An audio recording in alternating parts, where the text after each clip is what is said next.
Any problem?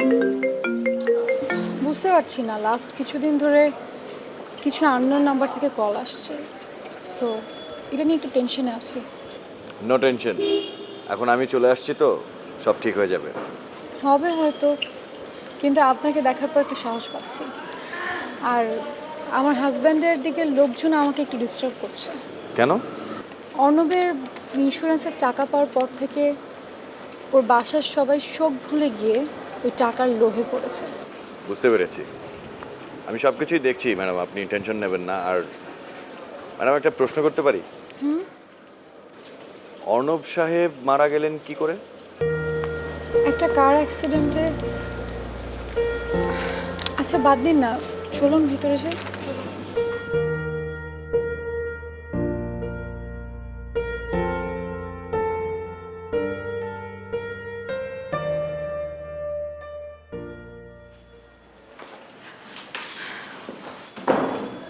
এই হলো আমার বাসা। ম্যাম, আমার মনে হয় বাসাটা একটু রিনোভেট করা দরকার। ফার্নিচারগুলো কেমন পুরনো হয়ে গেছে। হ্যাঁ, আপনি কিন্তু ঠিকই বলেছেন।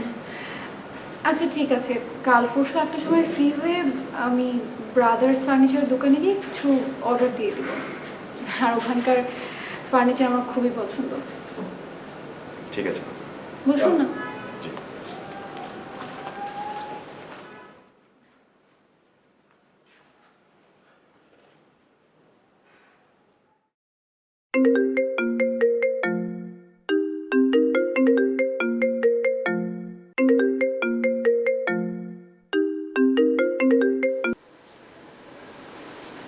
হ্যালো। নীলিমা, কেমন আছো? ভালো আছে, আপনি কে বলছেন? ধরে নিতে পারো আমি তোমার খুব কাছের একজন মানুষ। আমি আসলে আপনাকে চিনতে পারছি না, আপনি যদি একটু ক্লিয়ার করতেন। আজকে তোমাকে হালকা সাজে খুব সুন্দর দেখাচ্ছে। এক্সকিউজ মি, আপনি কে আর এভাবে কেন কথা বলছেন?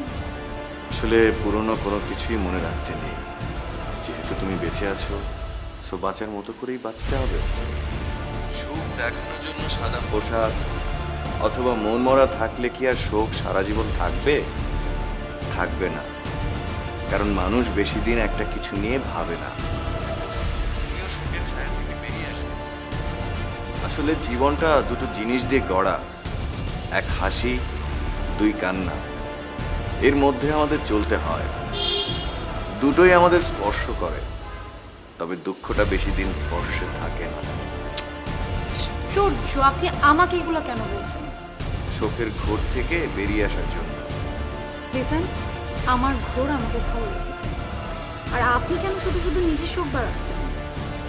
ঘোর কেটে যাওয়ার পর তোমার দুঃখ আরো বেশি হবে। তার আগে আমি তোমাকে সাবধান করতেই ফোন করেছি। Mind your language.